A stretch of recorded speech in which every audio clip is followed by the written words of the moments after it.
राम कृष्ण हरी. असाध्य ते साध्य करिता सायास, कारण अभ्यास तुका म्हणे.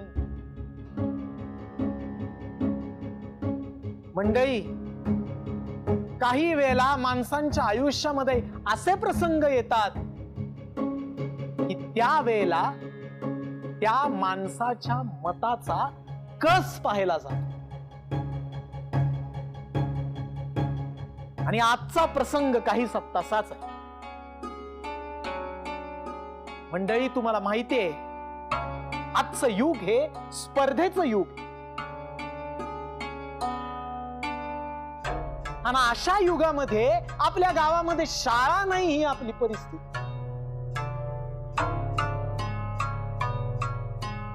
असलेली शाळा बंद झाली.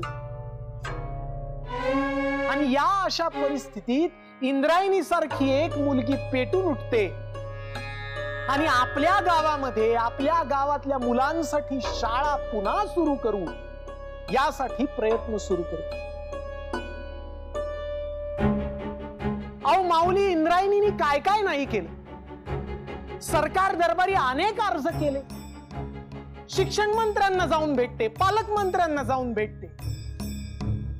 आणि एवढी धडपड केल्यानंतर तिच्या प्रयत्नांना यश आलं आणि सरकारकडून विठूच्या वाडीतल्या शाळेसाठी जमीन दिली गेली.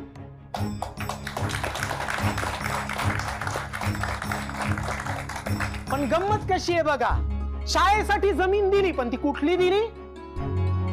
तर ती भूताचा माळ. आता आपल्या सगळ्या लोकांना त्याची भीती वाटायला लागली. नाही म्हणजे पोरांसाठी शाळा उभी करायची ठीक आहे, पण ती कुठे? तर भूताच्या माळावर. नाही बाबा नाही, पोर शिकली नाही तरी चालतील, पण आम्ही भूताच्या माळावर सुरू होणाऱ्या शाळेत आमच्या मुलांना पाठवणार नाही. पण इंद्रायणी हरली नाही. तिने सर्व लोकांना समजावण्याचा प्रयत्न केला. लोकांच्या घराघरात गेली, पण तिला काय मिळालं? तर तिच्यावरच चिखलफेक झाली.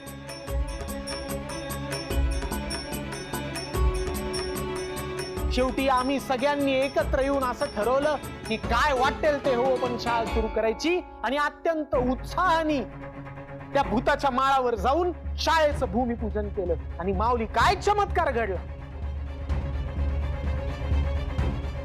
शाळेचं भूमिपूजन करत असताना त्या भूताच्या माळावर प्रत्यक्ष विठुराया सापडला.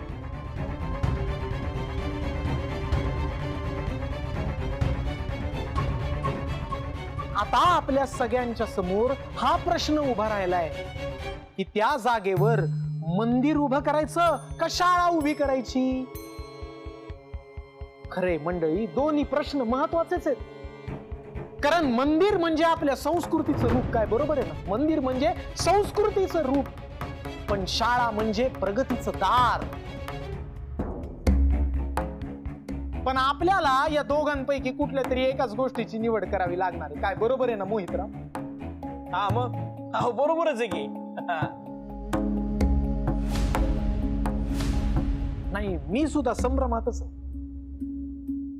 पण एक गोष्ट मात्र खरी, मनात विठुरायाची भक्ती जागृत ठेवत ज्या मुलीनं शाळेचं स्वप्न स्वतःच्या उराशी कवटाळून धरलं, त्या आमच्या इंद्रायणीला प्रत्यक्ष विठुराया त्या भूताच्या माळावर प्रसन्न झाला.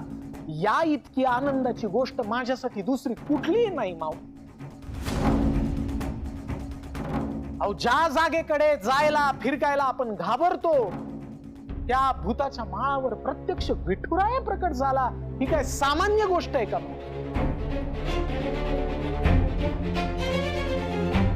खचितच नाही.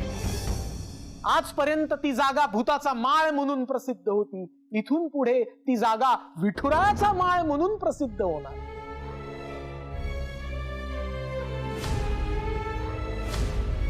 मग अशा परिस्थितीत त्या जागेवर विठुरायाचं मंदिर उभं करणं हेच योग्य. वहिनी बरोबर बोलतोय का? हा मग आणि तसं न करणं म्हणजे साक्षात विठुरायाचा अपमानच आहे. अगदी बरोबर, तुमच्या सगळ्या गोष्टी मान्यच आहेत. त्या जागेवर मंदिरच झालं पाहिजे हेच माझं मत आहे.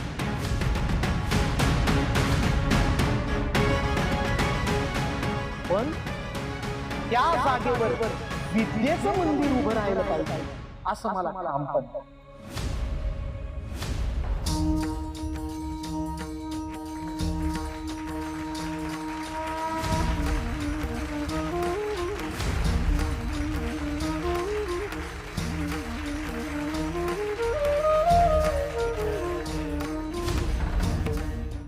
कसं आहे मंडळी, त्या जागेवर मंदिरच उभं राहिलं पाहिजे असं म्हणणं म्हणजे लग्न कार्यात वडीलधारी माणसं आशीर्वाद द्यायला आल्यानंतर सगळ्या सोयऱ्यांनी त्यांच्या समोरच मांडव उभं करण्यासारखं. यातला विनोदाचा भाग सोडून द्या, पण एक गोष्ट लक्षात ठेवा, मी सुद्धा वारकरी आहे. माऊली, आपण ही देवळं मंदिरं का बांधली? तसं पाहायला गेलं तर देव निर्गुण निराकार आहे, पण त्याची उपासना करण्यासाठी मानवी मनाला त्याच्या सगुण आणि साकार रूपाची गरज भासते. म्हणून आपण मंदिरं बांधतो, देवळं बांधतो. ती आपल्या गरजेसाठी बांधली. परमेश्वराच्या अस्तित्वाची जाणीव आपल्याला ही मंदिरं करून देतात. एक कुठेतरी करता करविता आहे आणि आपण काय आणि कसं वागतोय याच्यावर तो लक्ष ठेवून आहे याचं भान ती आपल्या मनामध्ये सतत जाग ठेवतात. कायद्याचं राज्य येण्यापूर्वी आपल्या समाजामध्ये समाज स्वास्थ्य आणि नैतिकता या मंदिराच्या माध्यमातून जपली जायची. आता कायद्याचं राज्य आलं. जर मंदिरामधून तत्वज्ञानाचं आणि अध्यात्माचं शिक्षण मिळत असेल तर आजच्या आधुनिक काळातल्या शाळा ही सुद्धा मंदिरच आहेत. मंदिरं आपल्याला अध्यात्म शिकवतात, तर शाळा आपल्याला सर्वांगीण शिक्षण शिकवतात. शाळा आपल्याला डोळस भक्ती करायला शिकवते. शाळा आपल्याला विवेकी बनवते. शाळा आपल्याला चिकित्सा करायला शिकवते. कसं आहे माऊली, विठुरायाची उपासना जर कुठेही होत असेल तर ती माझ्यासाठी आनंदाची आणि अभिमानाचीच गोष्ट आहे. त्याबाबत दुमत असण्याचं काही कारण नाही. पण आपल्याला हे जर विठुरायाचं मंदिर उभं करायचं असेल तर त्यासाठी आपण कशाची किंमत मोजणार आहोत माऊली? आपल्या गावातल्या शाळेची?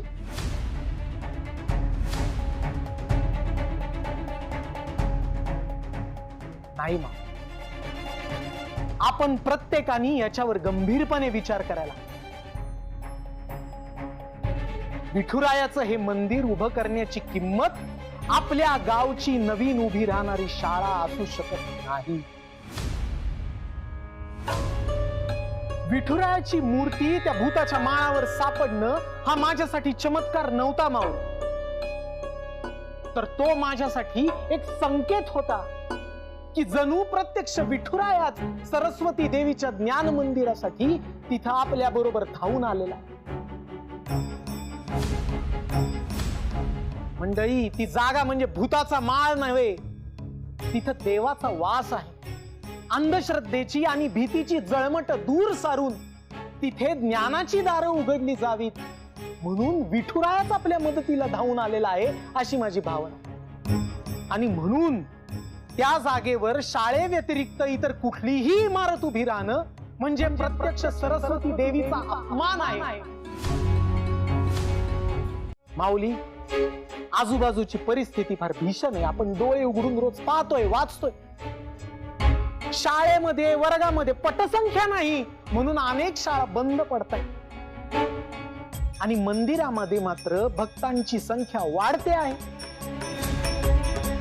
भक्त नाहीत म्हणून कुठलं मंदिरच बंद पडलंय असं तुम्ही पाहताय का? नाही.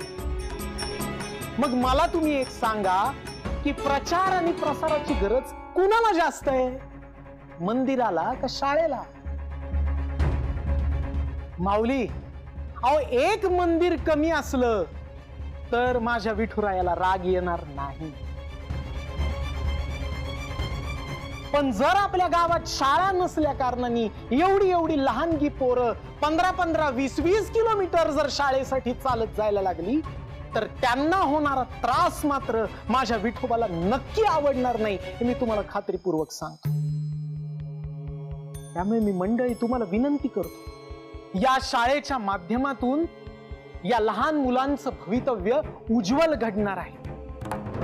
माऊली, शिक्षण हे श्रद्धेला डोळस बनवतं आणि अशी डोळस आणि विवेकी पिढी घडवण्याचा ज्ञानयज्ञ या आपल्या नवीन शाळेत सुरू होणार आहे. आणि या ज्ञानयज्ञाला प्रत्यक्ष विठुरायाचा आशीर्वाद मिळालेला आहे हे आपण पाहिले.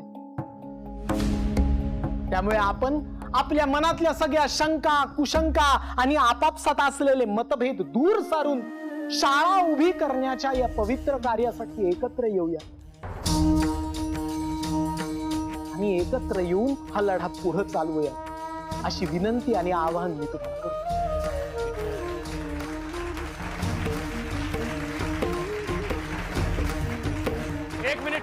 एक मिनिट.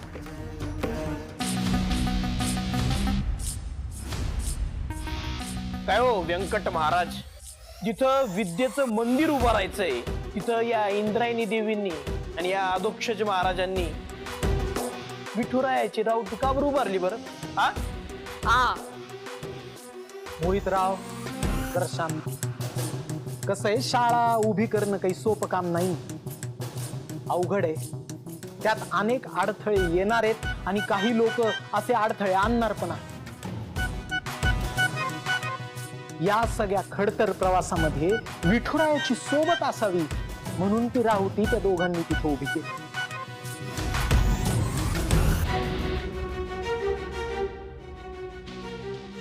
हो महाराज, गावकऱ्यांच्या विरोधात जाता येणार नाही म्हणून मी गप्प होतो, पण तुमच्या कीर्तनामुळे डोळे उघडले.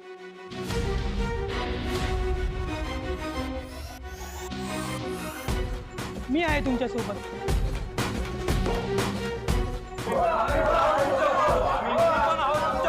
आम्ही पण आहोत. हो ना? हो हो, आम्ही पण सगळे तुमच्या सोबत आहे.